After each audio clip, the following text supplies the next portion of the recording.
Comment atteindre l'indépendance financière avec la division immobilière?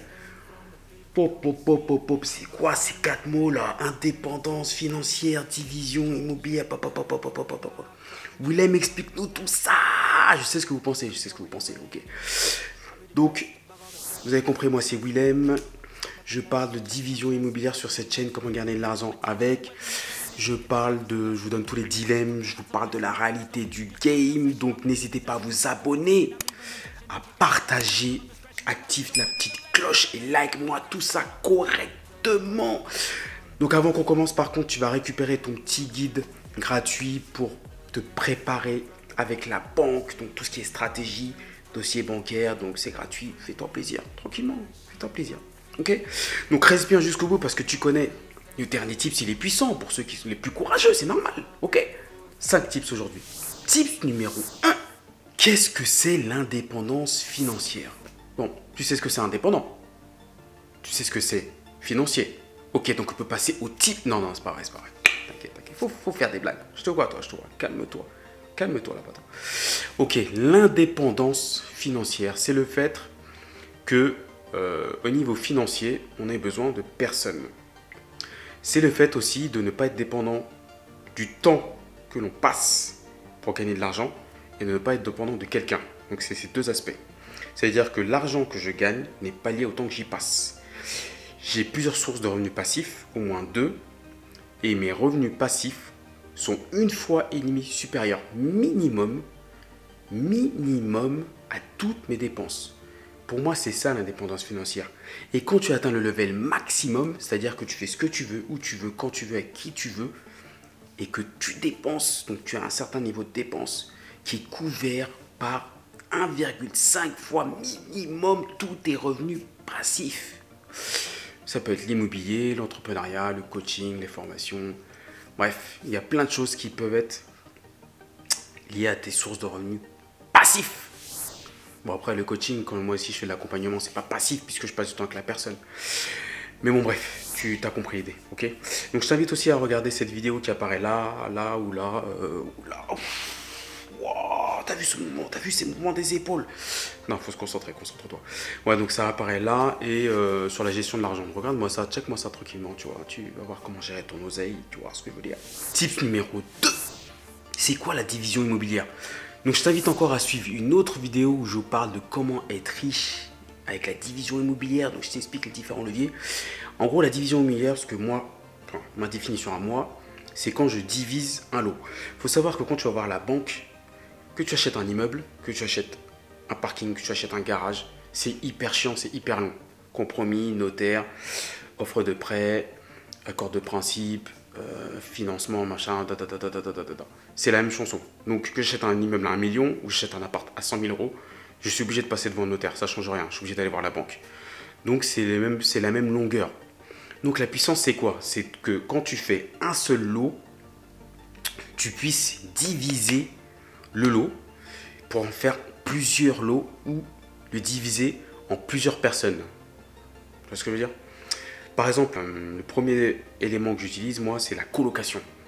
Donc j'ai un lot, une maison, un appartement, je le divise en plusieurs lots distincts. En fait, je le loue à plusieurs personnes différentes, donc j'ai pas besoin de prévenir la mairie ou je ne sais quoi. Et je fais un bail de colocation individuel ou collectif, et je loue à différentes personnes. Ensuite, tu as l'IDR, donc c'est un immeuble de rapport. C'est un bien que je divise en plusieurs lots. Donc moi, par exemple, dans ma résidence principale, j'ai fait un IDR. Donc j'ai ma maison. J'ai créé 2 studios dans la dépendance qui sont juste derrière. Tu vois là-bas ou pas? T'as vu le mouvement? Calme-toi. Ok, donc j'ai créé 2 studios en dépendance et du coup, ça me permet de faire un IDR, c'est-à-dire que j'ai 3 lots distincts, officiels, mairie, impôts, etc. Donc ça, c'est un IDR, immeuble de rapport. Un lot qui a plusieurs lots bien distincts, qui est officiellement. Ensuite, tu as la LCD où tu peux... tu as la LCD où tu fais de la courte durée. Et là, tu divises en termes de nuitées, c'est-à-dire que pendant le mois, je loue à plusieurs personnes différentes. Donc, je divise la location en plusieurs types de locations. Ok? Et ensuite, le max du max, alors là, c'est le maximum. Il va pas, c'est des petits. Calme-toi. Là, c'est marchand de biens. Je prends un bien, une maison avec une grande terrain, je divise en deux et je vends lot par lot. Division immobilière, ça c'est la plus puissante. Après, il y a les promotions, machin, mais ça, je rentrerai jamais dans ce game parce qu'il y a trop de trucs d'assurance, machin, donc c'est pas la peine. Ok. Type numéro 3. Fixe tes objectifs. Enfin, c'est comme si tu vas sur une voiture, tu vas sur une route, tu sais que tu vas aller sur la route du million. Tu sais que tu vas aller là-bas, là, tu vois, tout là-bas. Derrière toi. Regarde derrière toi, je te vois, regarde derrière toi là-bas. Tu dis, je vais aller sur la route du milieu, mais tu sais pas par où tu vas aller. Tu es millionnaire parce qu'on t'a dit qu'il fallait être millionnaire. C'est débile ça. L'indépendance financière, c'est pas être millionnaire, c'est ce que je t'ai dit. Je te renvoie à ce que je t'ai dit tout à l'heure. Fais pause, recul. Est-ce que tu veux... Est-ce que tes dépenses, voilà, tes dépenses, elles sont de combien? Est-ce que tes dépenses sont de 4 000 € par mois? Donc toutes tes dépenses, hein, vacances, loyer fixe, la bouffe, l'école des gosses, toutes les dépenses, toutes. Est-ce que c'est 5 000 € par mois? Est-ce que c'est 3 000 € par mois? Est-ce que c'est 2 000 € par mois? Est-ce que c'est 1 000 € par mois? C'est ça les dépenses en fait. Après tu vas me dire, oui mais aujourd'hui je dépense pas beaucoup parce que j'ai pas de thunes et mes dépenses, si je pouvais, ce serait un tel. Tu fais un business plan, je t'invite encore à regarder ma vidéo sur le budget. Il faut que tu fasses un business plan en fait, il faut que tu saches par rapport à la vie que tu veux mener, quelles sont tes dépenses. Et il faut que tu te cales sur cet objectif. C'est comme ça qu'on sait c'est comme ça qu'on peut arriver vers l'indépendance financière. C'est-à-dire qu'on sait comment y arriver et on sait où on veut aller en fait. L'indépendance financière, c'est pas 100 000 €, 50 000 €, 1 million d'euros, ou ceux qui ont des yachts, ou ceux qui ont des Ferrari ou des Lamborghini. Mais c'est pas ça l'indépendance financière, ça veut pas dire ça, ça veut pas être forcément être millionnaire, milliardaire. Non. Il faut juste que tu te fixes des dépenses, que tu puisses partir en vacances, que tu puisses passer du temps avec tes gosses, ta famille, etc., tes potes, tranquille, et voilà, c'est tout. Faut pas chercher des complications, nanana, machin, je veux 15 voitures, je veux ceci, je veux cela, nanana, non. Il faut juste que tu puisses faire ce que tu veux faire sans que ce soit modeste, tranquille, mais que ce soit couvert par des revenus passifs en fait. D'accord? Passif. Ensuite, le tips numéro 4. Reste bien jusqu'au bout parce que tu connais. Le dernier, c'est le plus puissant. C'est le plus puissant. Tu vois ce que je veux dire? On remet un peu le col, tu vois. Le tips numéro 4. Viser la rentabilité. Je l'ai dit dans une autre vidéo que je vais te mettre ici. Quand tu fais une coloc ou la LCD, afin de marchand de biens, tu fixes fortement la rentabilité puisque tu mets au moins 30-20% pour les plus chanceux. Pour les pires chances, les malchanceux, c'est 30 à 50% quand tu débutes. Donc marchand de biens, tu vises forcément la rentabilité, sinon tu n'y vas pas. Mais pour les autres, ne fais pas des investissements pour rien en fait. Si tu veux vite être indépendant financièrement, il faut que tu vises des choses qui sont rentables fort, au moins 10% brut. Après, je sais qu'il y en a qui disent oui, si j'investis 100 000, je veux 500 €, je veux 500 € par 100 000. C'est des bullshit, ça ne veut rien dire. Ça, c'est des gens qui n'ont pas encore investi. Ou ceux qui ont investi qui font pas beaucoup d'oseille. Ou je sais pas comment ils font, mais pour moi, ça veut rien dire. Parce que moi, 100 000 € en Ile-de-France, 500 €, c'est chaud.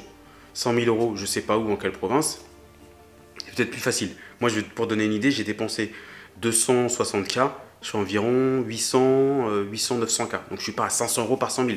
Ça dépend, en fait. Ça dépend comment tu exploites, ça dépend quel loyer tu mets, ça dépend de plein de choses. Donc, quand on te dit, je vise 500 € par 100 000 €, ça ne veut absolument rien dire. Il faut arrêter de dire ça, s'il vous plaît, ok?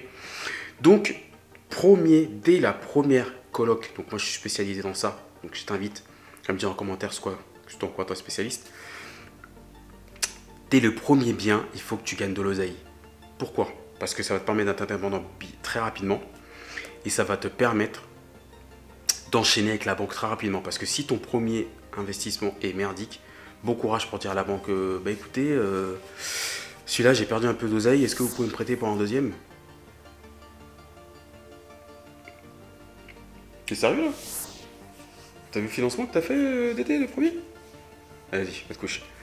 T'as vu? Tu vois ce que je veux dire? Donc il faut vraiment, vraiment, vraiment être très rentable dès le premier. Donc moi j'investis, pour ceux qui investissent en Ile-de-France, je peux vous donner un indicateur. Moi sur mes À chaque fois, j'en ai fait 2 à 260, 250. Il y a au moins 800, 900 euros net de cash flow.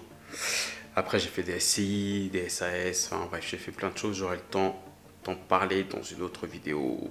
Ok. Le tips numéro 5. Arbitrer et la fiscalité. Alors je vais te dire une erreur que j'ai faite, la erreur numéro 1340. Bref, j'ai fait plein d'erreurs. Anticipe la fiscalité, anticipe tout ce qui est LMNP, LMP, SCI, etc., etc. Quand tu vas vite, ce qui était mon cas, même si j'ai un bon revenu aujourd'hui avec ma société, au début, je ne me suis pas posé la question LMP, LMNP. Bon, pour rappel, LMNP, loueur meublé non professionnel, pour rester LMNP, c'est-à-dire que tu investis en nom propre. Et LMNP, ça implique que tu peux sortir de l'oseille facilement. Et c'est facile de ne pas payer d'impôts pendant longtemps quand tu as beaucoup de travaux. Pas jamais, mais je ne vais pas te dire... Moi, je te dis la vérité. Jamais, non. Dès que les charges sont finies, tu payes des impôts. Mais pendant des années, oui, c'est facile. Et ça, tu restes LMNP et que tes revenus locatifs ne dépassent pas tes autres revenus du foyer. Il faut que ces deux conditions soient respectées. Si les deux conditions ne sont plus respectées, donc si tu dépasses les 23 000 euros et si tes revenus locatifs sont supérieurs à tes autres revenus du foyer, tu passes LMP.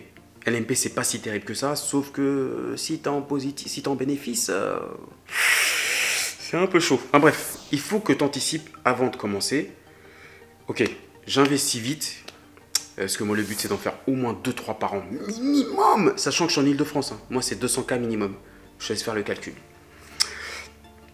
Il faut que tu anticipes quand est-ce que tu seras LMP, quand est-ce que tu vas faire des CI. Quand je serai LMP, qu'est-ce que je fais? Est-ce que je garde? Est-ce que je garde pas? Est-ce que je vais revendre? À partir de quand je vais faire des SCI? Avec qui? Quoi? Comment? Tout ça, ça s'anticipe. Parce que si tu n'anticipes pas en amont toutes ces choses-là, en fait, ça va te coûter très cher. Et tous les gains que tu vas faire, tous les apports que tu as vus, que tout ce que tu as épargné, tout le cash flow que tu as économisé, tu vas tout perdre. Tout ton game, tu vas le gâcher. Merci d'avoir suivi cette vidéo. J'en ferai d'autres sur l'indépendance financière. Tu vois, je ne peux pas te faire ça en une vidéo parce que sinon ça va durer 5 heures.